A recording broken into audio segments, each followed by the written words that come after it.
बिहार की राजनीति में सत्ता के साथ साथ सुरक्षा का भी समीकरण जो है वो बदलता और बिगड़ता हुआ दिख रहा है। जी हाँ, बीजेपी के राष्ट्रीय अध्यक्ष चुने गए थे नितिन नवीन, और अब आप देखिए कि तमाम बिहार के जो चेहरे हैं बड़े, उसके सुरक्षाओं में भी जो है फेरबदल किया गया है। एक तरफ जहां प्रचंड जीत के साथ आई एनडीए के कई चेहरे की सुरक्षा जो है वो बढ़ा दी गई है, वहीं इस बार के बिहार विधानसभा चुनाव में पिछड़े महागठबंधन के आरजेडी के तेजस्वी यादव हो या कांग्रेस के प्रदेश अध्यक्ष राजेश राम, उनकी सुरक्षा जो है घटा दी गई है। एक तरफ जहां तेजस्वी की सुरक्षा घटाई गई है, वहीं राजेश राम को लेकर गृह मंत्रालय के द्वारा जो एक खबर आई है उसमें उनकी सुरक्षा जो है वो छीन ली गई है। यानी अब देखा जाए तो बिहार की सत्ता के साथ साथ अब ये जो सियासत है वो सुरक्षा के राजनीति में भी अब जो है घूमता हुआ दिख रहा है। अब इस पर जो है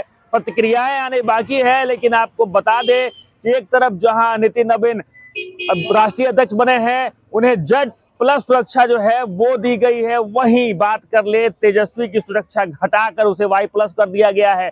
बात कर ले राजेश राम, जो कांग्रेस के प्रदेश अध्यक्ष भी हैं, पूर्व में विधायक रह चुके हैं और अभी भी जो है जो तमाम चीजें हैं एक बड़े बड़े चेहरे के तौर पर देखे जाते हैं, लेकिन उनकी सुरक्षा जो है वो छीन ली गई है। और साथ ही बात करें कांग्रेस के पूर्व अध्यक्ष मदन मोहन झा, उनकी सुरक्षा भी छीन ली गई है। आरजेडी के एक बड़े चेहरे उदय नारायण चौधरी, उनकी सुरक्षा छीन ली गई है। अब इस पर जो है सियासी बयानबाजी जो होना है अब वो बाकी रह गया है, क्योंकि तमाम अब विपक्ष के जो चेहरे हैं अब इस तमाम मुद्दों को एक राजनीतिक रंग देने का प्रयास जरूर करेंगे, क्योंकि लेकिन तमाम चीजों की बात कर ले कि किन किन की सुरक्षा बढ़ाई गई है और किन किन की घटाई गई है, तो नितिन नवीन समेत बीजेपी के कई नेताओं की सुरक्षा जो है वो बढ़ा दी गई है।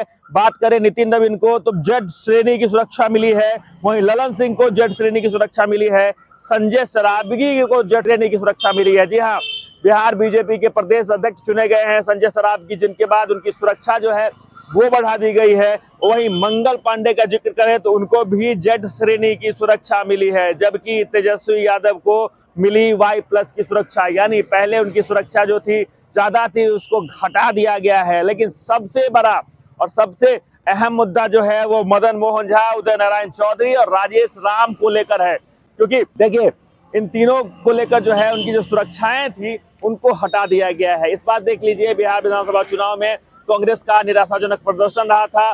बात कर लें आरजेडी का तो वहां भी प्रदर्शन कुछ वैसा ठीक नहीं रहा था।